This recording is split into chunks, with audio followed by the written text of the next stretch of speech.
I'm going to show everybody how to make their cylinder for their lantern. So we're going to make this.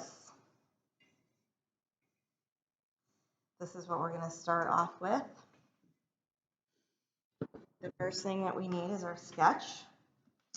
My sketch has two parts to it. This is going to be the face part. I'm going to have ink. My theme was The Nightmare Before Christmas. So a couple of things have changed. I have grabbed a black tray from the supply table. I'm also using one of the banding wheels.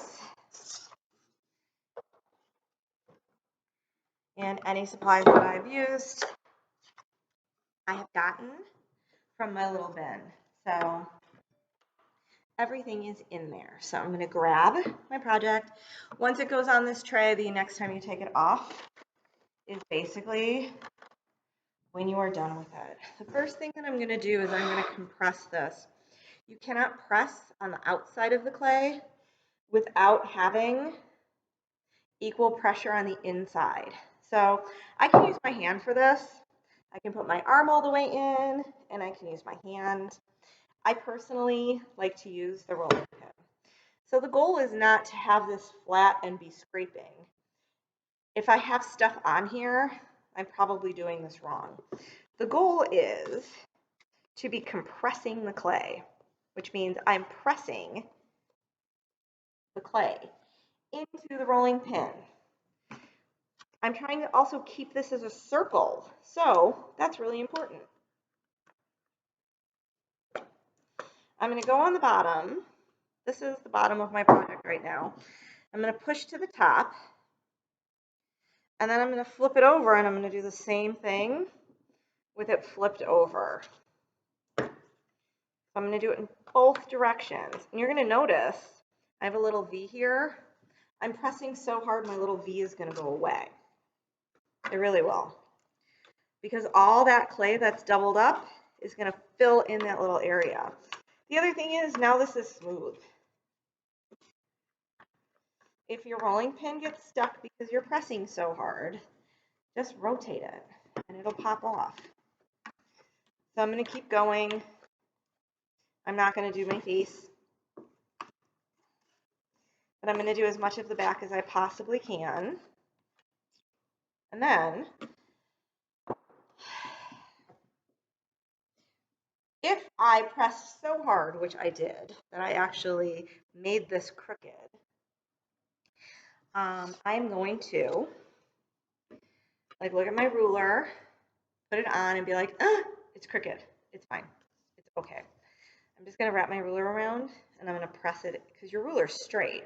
Your ruler is a straight line.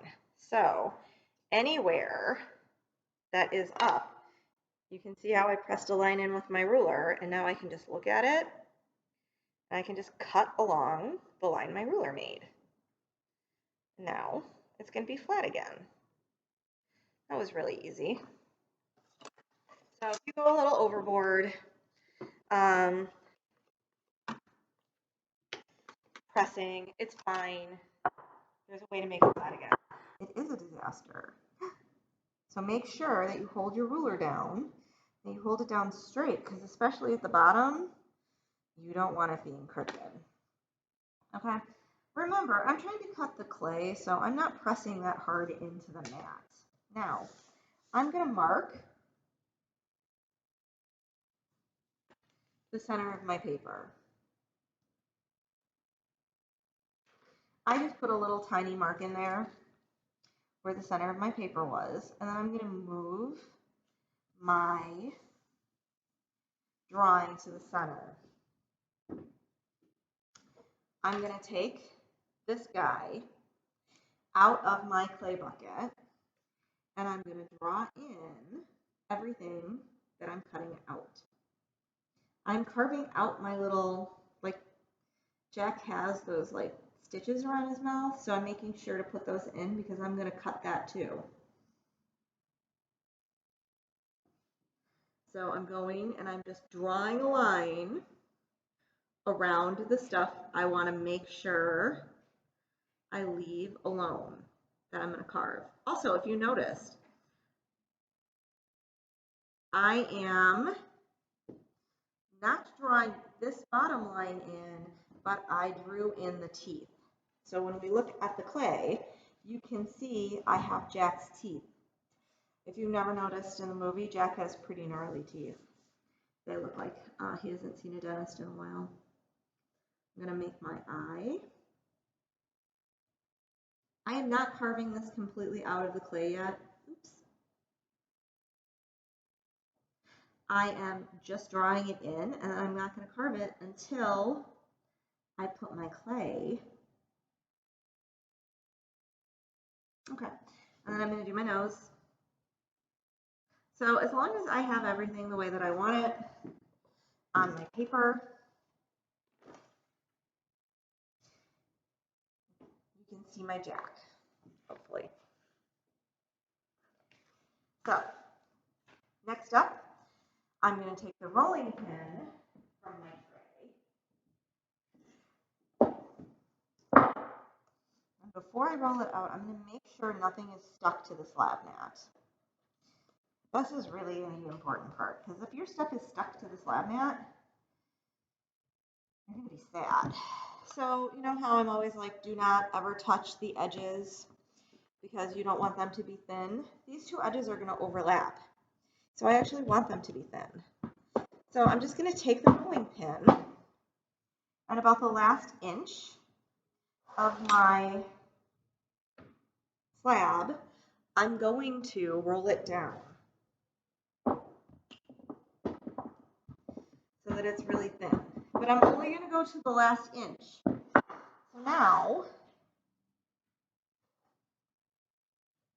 pick up my slab and you can see how much thinner it is here. This is the part that's going to overlap. So I'm just making sure nothing is stuck again. Everybody's happy. I don't need these lines here anymore. So I'm just going to get rid of them. And I'm going to score one side while it's on the ground. Remember, we want to score in at least 2 different directions.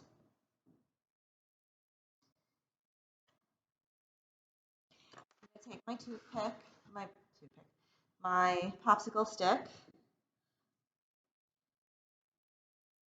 and I'm going to put a bunch while it's on the ground.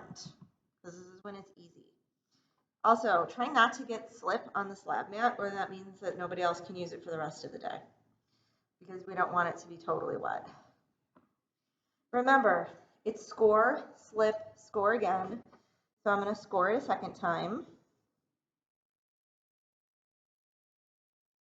I'm not going to worry about overdoing this, by the way. Okay. Now, this side is ready. Very exciting stuff. And I'm actually ready to pick this up. So the first thing I'm going to do is grab the top. I'll hold it up, and I'm just going to turn it so that it's like a U. So this looks like a U right now. And I'm going to turn it again. And I'm going to turn it and turn it and turn it and turn it until these two pieces overlap.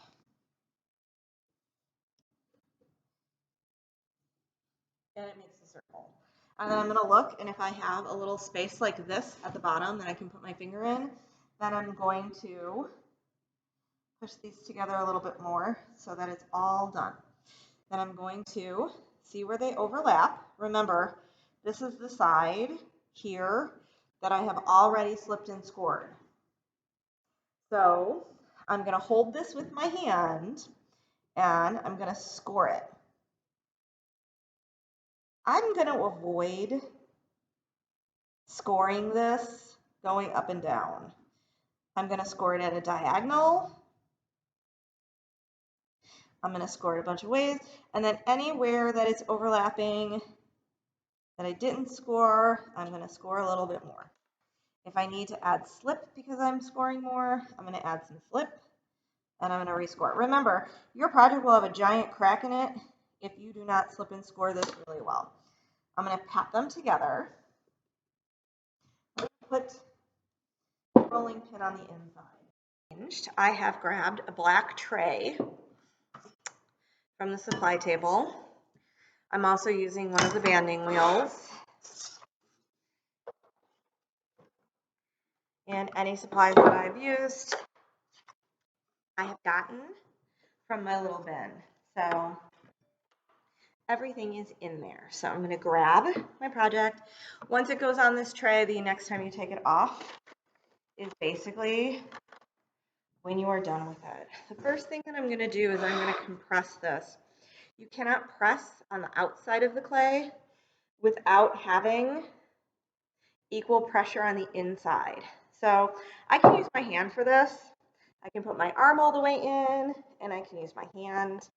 I personally like to use the rolling pin. So the goal is not to have this flat and be scraping. If I have stuff on here, I'm probably doing this wrong. The goal is to be compressing the clay, which means I'm pressing the clay into the rolling pin. I'm trying to also keep this as a circle, so that's really important. I'm going to go on the bottom. This is the bottom of my project right now. I'm going to push to the top, and then I'm going to flip it over, and I'm going to do the same thing with it flipped over. So I'm going to do it in both directions. And you're going to notice I have a little V here. I'm pressing so hard my little V is going to go away. It really will. Because all that clay that's doubled up is going to fill in that little area. The other thing is now this is smooth. If your rolling pin gets stuck because you're pressing so hard, just rotate it and it'll pop off. So I'm going to keep going. I'm not going to do my face, but I'm going to do as much of the back as I possibly can. And then, if I press so hard, which I did, that I actually made this crooked, I'm going to look at my ruler, put it on, and be like, it's crooked. It's fine. It's okay. I'm just going to wrap my ruler around, and I'm going to press it, because your ruler is straight. Your ruler is a straight line. So anywhere that is up, you can see how I pressed a line in with my ruler, and now I can just look at it, and I can just cut along the line my ruler made. Now it's going to be flat again. That was really easy.